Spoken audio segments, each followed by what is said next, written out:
Hi, hi, hi. Hey, welcome to Peterbilt. Welcome to Rail Export. My name's Isaac, that's Josh. Today we're taking this frozen food, you can see it, to a place called Truckee. Yeah, we were like very briefly charmed by that. What if it charms us even further? What if when we get to Truckee, we find, like, even just rendered this way, we find the place where we belong? That would be pretty nice. I mean, do you think we would recognize it from this video game? I mean, We'd have to move across country then. It would be a total hass. If a place called Truckee is going to be like the land where our spirit resides, and it's going to be because of our trucks affinity, you think this game would be the correct medium through which to observe that? Yes. I think you're probably correct. Well, I'll be excited to see it. In the meantime, what are we going to talk about on the road to Truckee? This is a reflective trucks, as befits a road to Truckee, because we did unearthed an episode of Ico that we've been sitting on for a long time, and it was interesting to note the distinction between those tones and approaches we use and these tones and approaches we use. Yeah. And I would say that the major difference between then and now, in terms of how we present ourselves in our playthroughs, is that we were a lot sweatier at that point.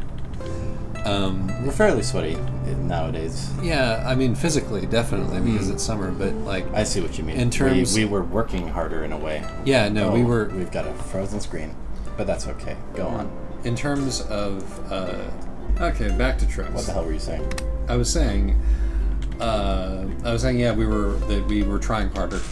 Yes. We were trying to be funny. We were trying to be cute, and in some cases we succeeded. In some cases we succeed, but isn't it better now that we're just not really trying? It's just we're just letting our own personalities out without really much of a filter or anything like We're that. still trying. It's just a more natural kind of trying. Yeah, I mean that's probably. But I mean, this narrative would be better if, like, back then we had been, completely unknown, and now we're famous.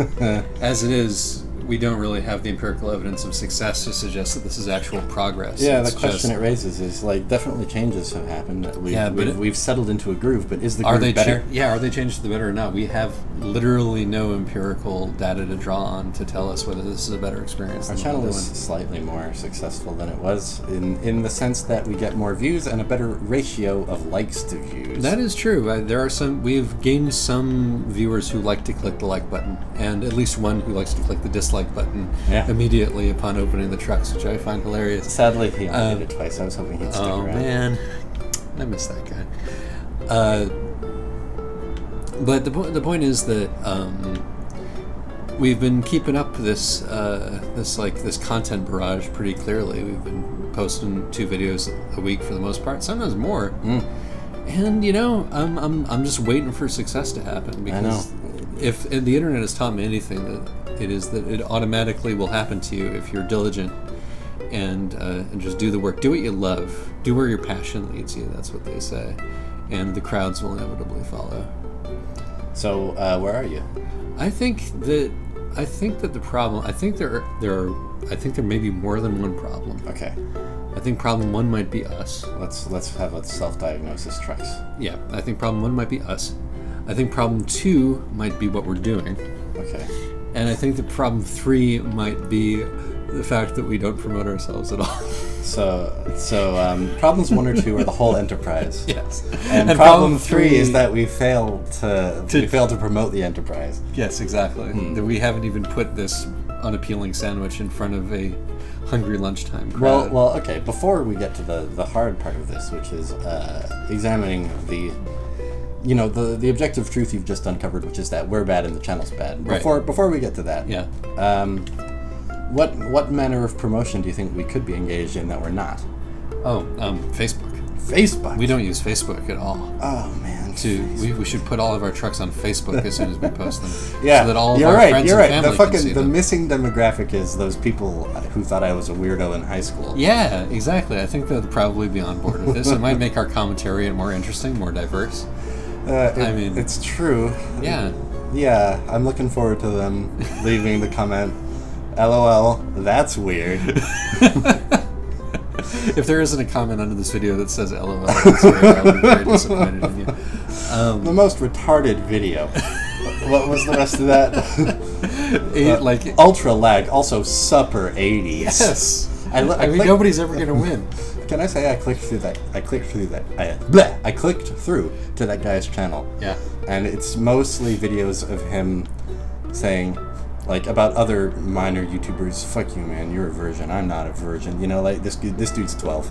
Oh, okay. So there was no irony in that at all. No. And also he gets like 3 times as many viewers as we do. 3 times? Yeah. A whole 240 people? No, actually, you know, I think it was significantly more than that. I think he breaks 1,000 on the regs. Oh my god.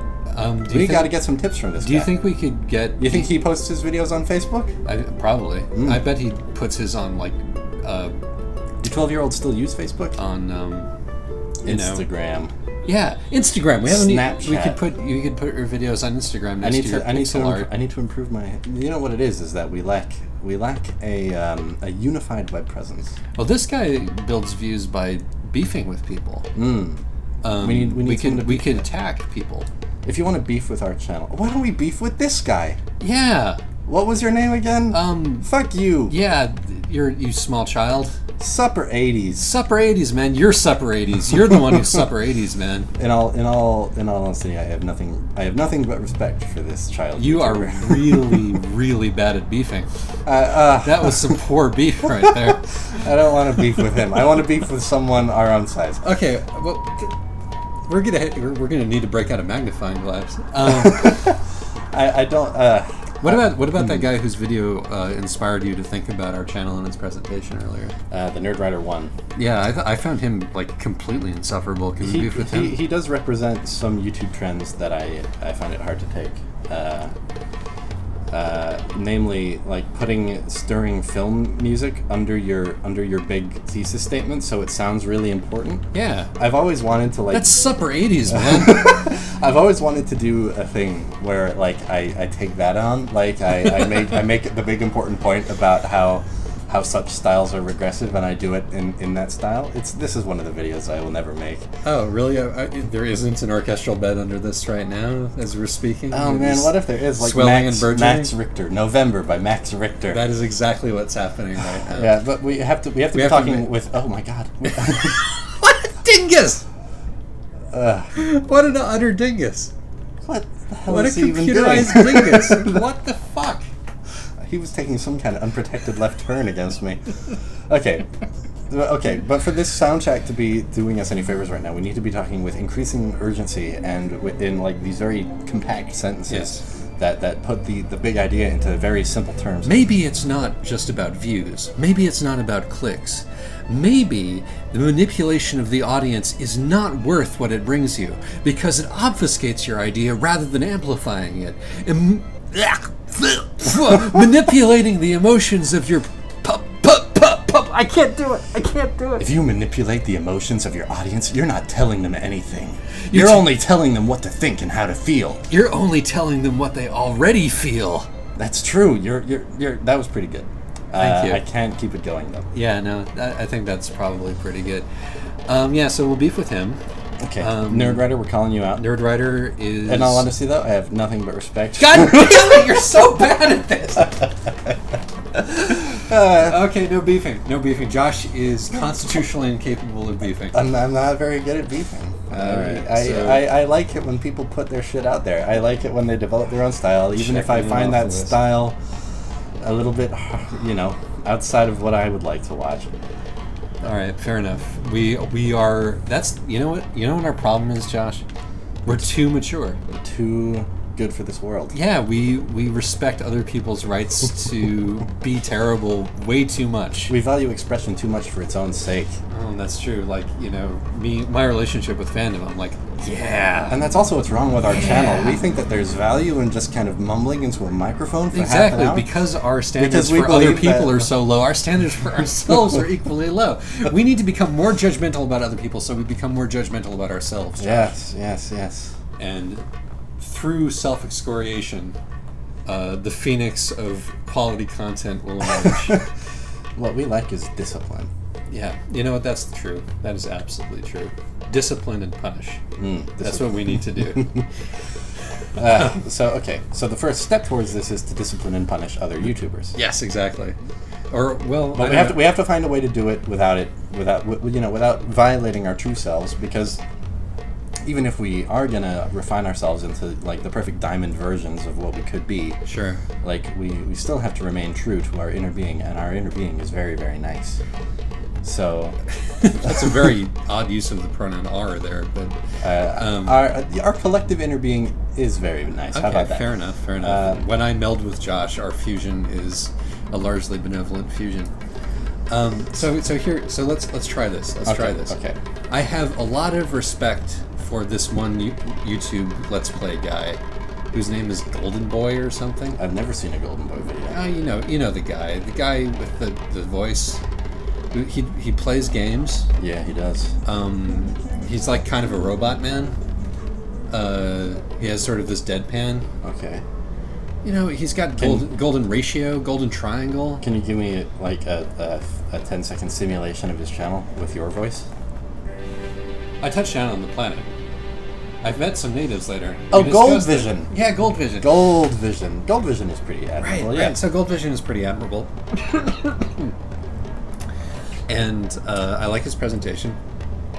I like he's obviously intelligent and fluent. Mm-hmm, mm-hmm. But he weirds me out. He weirds you out? He weirds me out. And weirds you out. He weirds me out. Why is that? I feel like I feel like he's secretly politically retrograde. There's evidence of Yeah. that he did a video which was just him apologizing for not using the right pronouns, like neutral enough pronouns, and that was a bad scene. Yeah. So, where is it in our makeup to call out?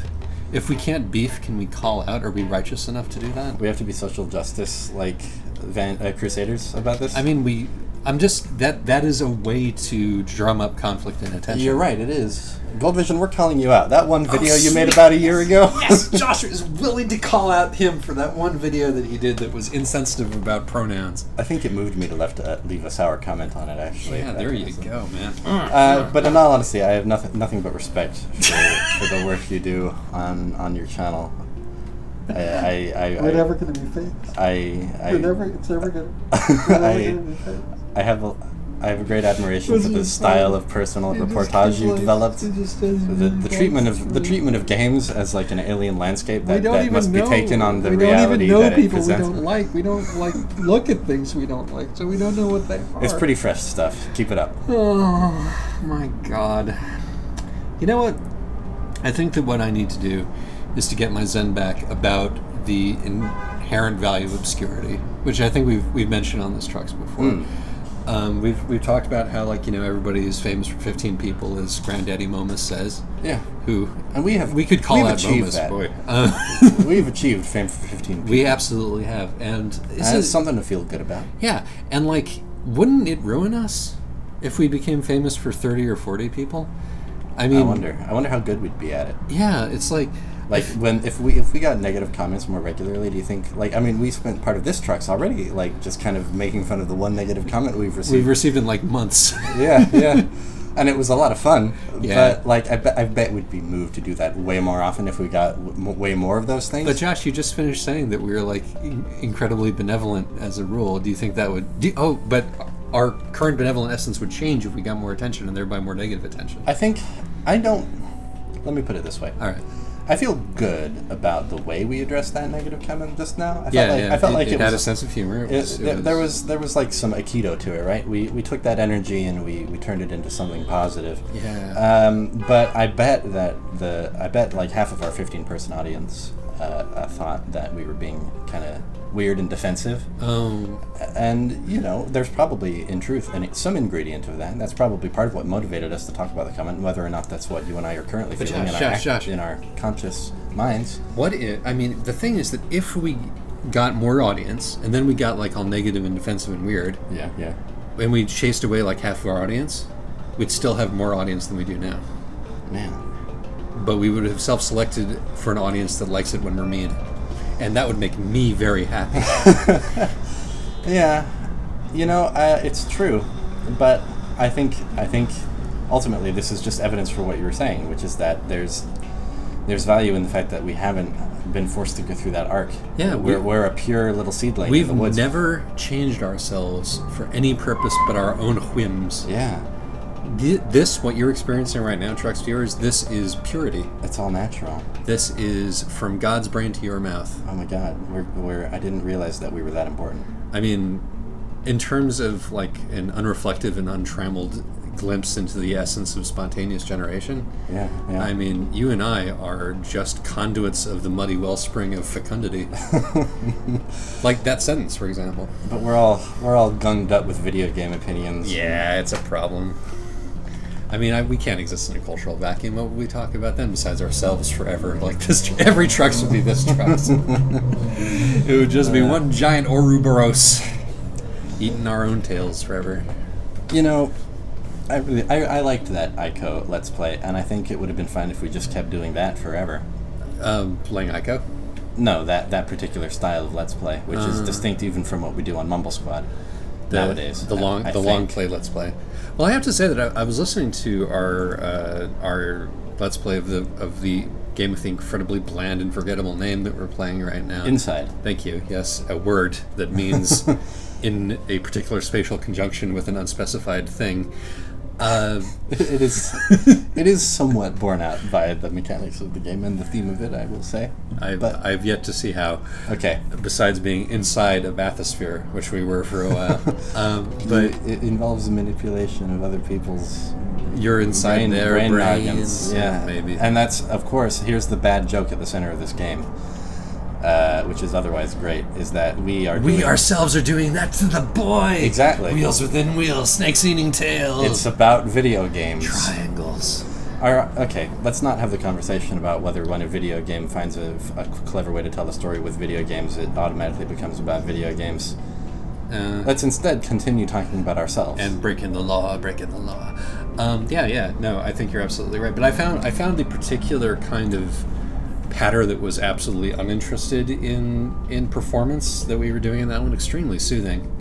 I felt that I could just sort of put that on in the background. It would be pleasant. The Limbo, the Inside video? Yeah, the game that isn't Limbo video. And like maybe that's because I like the sound of my own voice, which I do. But I think that there's something. I think that we could maybe go back to long-form Let's Plays using our current mature chops. No, yeah. I didn't mean to just say we shouldn't do more long-form Let's Plays. I just mean that I think, the energy has changed. I don't know if... Wither the energy of yesteryear. Let's go. Let's play Shadow of the Colossus, Isaac. We should do it. You think it's time? We've completed the Ico Let's Play. We said at the end of it that we'd play Shadow of the Colossus next. It's time for us to Oh my God! Well, the promise that we intended to make years ago has now been made. Well, we have to finish Inside first, but that's almost. I do genuinely think that it is time to take this channel to the next level, and the way that we can take this channel to the next level is by. Fixing this problem, wherever that's coming from. The way that we can take this channel to the next level is by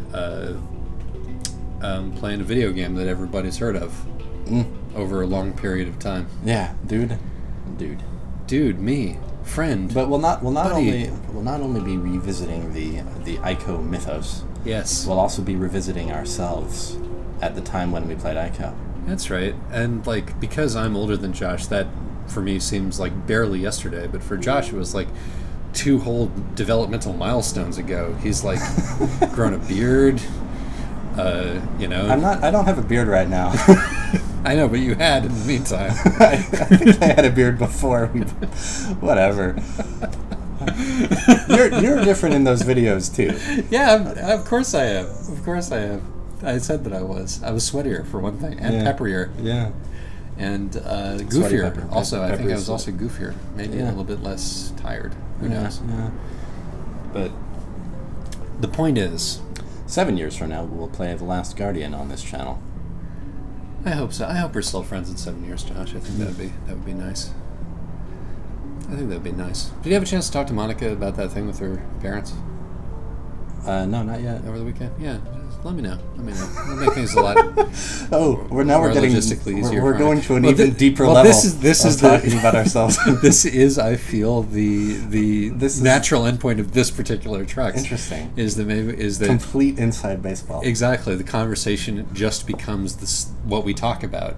in our lives. Yeah, I really would appreciate if you'd follow up with our landlords about the lease. Yeah, no, you're absolute. I mean, I don't think it's necessary, but I'll do it. It's worth doing. Yeah, just to make sure. And you're really the only one who has the authority to do it. Yeah, we'll do that.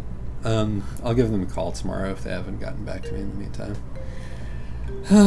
And what was your question to me about? Yes, I should talk to Monica about whether or not that sounds good. I imagine the fact that she hasn't responded to your email means that she's trying to think of a polite way to say that's a terrible idea. No, I mean, fair. I thought that I gave plenty of opportunity for y'all to say that in the in the thing itself, but it's the sort of thing that would only be convenient under very specific circumstances. So. Yeah, sure. And also depend. Like, I don't know if Nick wants to go to this thing, which he's again shown no interest in. But if he decides that he does, that'll fuck the whole thing up too. So we're going to see the wrestling. There will probably be a Trucks on it. Yeah, we're going to go see the Jakara King of Trios in Easton, Pennsylvania. Hey, here's a controversial opinion. I think that people who ride motorcycles are dicks. Everyone in every single one of them in every circumstance. Anyway. Wow. Yeah. Also, Lord of the Rings. Yeah. Overrated. Yeah, probably. Yeah. Tolkien, the Tolkien mythos and everything that followed him. Essentially racist and sexist. Oh, to its core. To its core. God. Schematically racist and sexist. That's like a fucking huge cultural... Yeah. Yeah. And not only is Tolkien bad, and not only are the direct descendants of Tolkien bad, but everybody who has ever interacted with the system of tropes for which we have Tolkien to thank is doing bad. No, you can interact with problematic things to great effect, as we have demonstrated over and over again. It's just that creating in that idiom without actively pushing back against the fact that it's racist and sexist as hell is, is going to bear you bitter fruits. Mm-hmm. Ursula Le Guin called Tolkien the what is it? In a piece where she's talking about how fantasy is the grandmother of all fiction. She talks about how grandmother is sleepy from time to time, but she wakes, and she says that The Lord of the Rings, one of the most significant works of English literature in the 20th century, is proof of this. Yeah, I mean, Ursula's right about a lot of things, but I don't know. I think that she has probably an unwarranted bias in favor of elves. It all comes down to elves, doesn't it? I just doesn't want to read about elves. I really don't, under any circumstances. Elves are definitely... Elves, I think, we have had enough of elves. Yorda was an elf, though. Yeah, I accepted that under protest. I feel Aiko would be at least twice as good if she hadn't had elf ears. If she was just a tall, wispy lady. Yep. Who was magic. Yeah, it would have been even better if she'd been built like a brick shit house. Yeah, it wouldn't have justified the mechanics very well. That's true. It would have been okay. I think we can agree, however. Like if it was a physically able girl guiding a frail weakling boy through the castle, it would have at least been a little better. Cool. It would like a video game adaptation of The Secret Garden. I'm never gonna park here. No. But as far as that goes, I'm indifferent about whether Aiko, Aiko, the boy Yorda needs to save, has pointy ears or not. He has horns. Horns are infinitely better than yes, pointy but ears. in this iteration, it's just a bunch of like Twinkie Minotaur children that you have to save. In this iteration of so you're a normal girl saving a bunch of horned boys. That sounds fantastic. It kind of does. Thank you for indulging us. Yep. More than usual, I think. We just, maybe it'll be Shadow of the Colossus in this slot. We'll give Trucks a rest for a few weeks. Yeah, maybe. Talk to you then. Bye-bye.